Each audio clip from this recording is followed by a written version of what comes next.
ಗಣಿನಾಡು ಬಳ್ಳಾರಿಯಲ್ಲಿ ಕಳೆದ 1ನೇ ತಾರೀಕು ನಡೆದಿರ್ತಕ್ಕಂಥ ಬ್ಯಾನರ್ ವಿಚಾರಕ್ಕೆ ಸಂಬಂಧಪಟ್ಟಕ್ಕೆ ಸಾಕಷ್ಟು ಗಲಾಟೆಯಾಗಿ ಗೋಲುಬಾರಾಗಿ ಬೇರೆ ಬೇರೆ ರೂಪಕ್ಕೆ ಎರಡೆರಡು ಮೂರು ಪಕ್ಷಗಳ ನಡುವೆ ಸಾಕಷ್ಟು ಗಲಾಟೆ ಆಗಿರ್ತಕ್ಕಂಥದ್ದು ನೋಡ್ತಾ ಇದ್ದೀವಿ. ಒಂದು ಕಡೆ ನಿನ್ನೆ ಒಂದು ಜಿಲ್ಲಾ ಪೊಲೀಸ್ ಇಲಾಖೆಯಿಂದ ಒಂದು ಪ್ರಕಟಣೆ ಹೊರಡಿಸ್ತಾರೆ.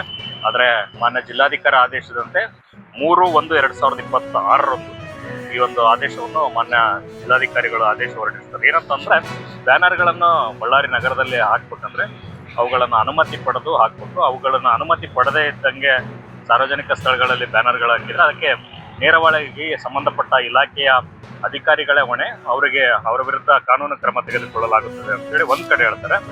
ಮತ್ತೊಂದ್ ಕಡೆ ಈ ದಿನ ಗಂಗಾವತಿ ವಿಧಾನಸಭಾ ಕ್ಷೇತ್ರದ ಗಾಲಿ ಜನಾರ್ದನ್ ರೆಡ್ಡಿ ಅವರ ಹುಟ್ಟುಹಬ್ಬ.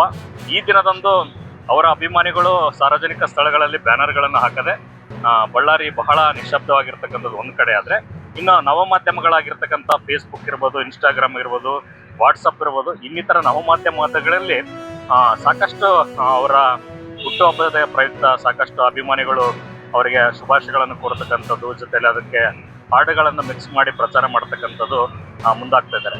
ಇನ್ನು ಬಳ್ಳಾರಿ ಜಿಲ್ಲಾಡಳಿತ ಮತ್ತು ಜಿಲ್ಲಾ ಪೊಲೀಸ್ ಇಲಾಖೆಯು ಕೂಡ ಈ ಒಂದು ಸಾರ್ವಜನಿಕ ಸ್ಥಳಗಳಲ್ಲಿ ಬ್ಯಾನರ್ ಬಂಟಿಂಗ್ಗಳ ಅಷ್ಟೇ ಅಲ್ಲದೆ ನವಮಾಧ್ಯಮಗಳಲ್ಲಿ ಕೂಡ ಯಾವ ರೀತಿ ಪೋಸ್ಟ್ಗಳನ್ನ ಹಾಕ್ತಿದ್ದಾರೆ ಅದ್ರ ಮೇಲೆ ಕೂಡ ನಿಗಾ ಇಡಬೇಕನ್ನೋದು ಕೂಡ ಸಾರ್ವಜನಿಕ ವಲಯದಲ್ಲಿ ಚರ್ಚೆ ಆಗ್ತಕ್ಕಂಥದ್ದು.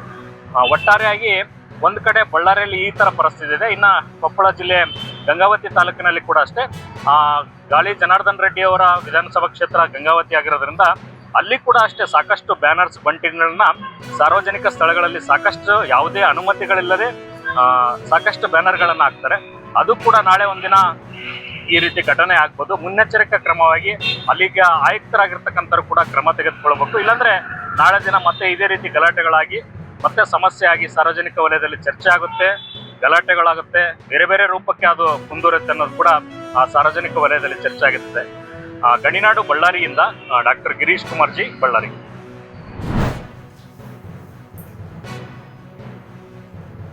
ಕರ್ನಾಟಕ ರಾಜ್ಯದ ಹವಾಮಾನ ಮುನ್ಸೂಚನೆ. ನಾನು CS ಪಾಟೀಲ್, ವಿಜ್ಞಾನಿ, ಹವಾಮಾನ ಕೇಂದ್ರ, ಬೆಂಗಳೂರು. ನಾನು ಮುಂದಿನ 7 ದಿನಗಳವರೆಗೆ ಕರ್ನಾಟಕ ರಾಜ್ಯದ ಹವಾಮಾನದ ಮುನ್ಸೂಚನೆಯನ್ನು ಸಂಕ್ಷಿಪ್ತವಾಗಿ ವಿವರಿಸುತ್ತೇನೆ ಎಂದು ತುಮಕೂರು, ಚಾಮರಾಜನಗರ, ಮೈಸೂರು, ಕೊಡಗು, ಮಂಡ್ಯ, ಬೆಂಗಳೂರು, ಚಿತ್ರದುರ್ಗ ಜಿಲ್ಲೆಗಳ ಕೆಲವು ಕಡೆ ಅತಿ ಹಗುರವಾಗಿ ತುಂತುರು ಮಳೆಯಾಗಿದೆ. ಬೆಂಗಳೂರಿನಲ್ಲಿ ಇಂದು ಗರಿಷ್ಠ ಉಷ್ಣಾಂಶ 24 ಡಿಗ್ರಿ ಸೆಲ್ಸಿಯಸ್ ಹಾಗೂ ಕನಿಷ್ಠ ಉಷ್ಣಾಂಶ 16 ಡಿಗ್ರಿ ಸೆಲ್ಸಿಯಸ್ ದಾಖಲಾಗಿದೆ.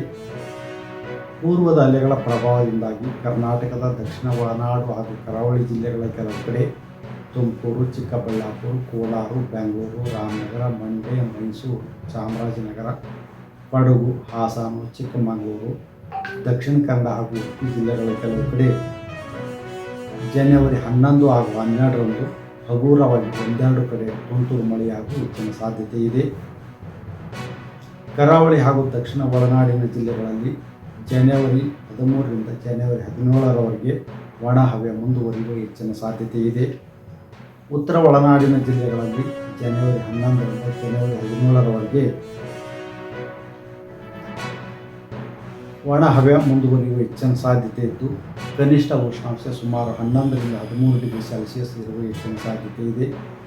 ದಕ್ಷಿಣ ಒಳನಾಡಿನ ಜಿಲ್ಲೆಗಳಲ್ಲಿ ಕನಿಷ್ಠ ಉಷ್ಣಾಂಶ ಸುಮಾರು 14ರಿಂದ 16 ಡಿಗ್ರಿ ಸೆಲ್ಸಿಯಸ್ ಇರುವ ಹೆಚ್ಚಿನ ಸಾಧ್ಯತೆ ಇದೆ.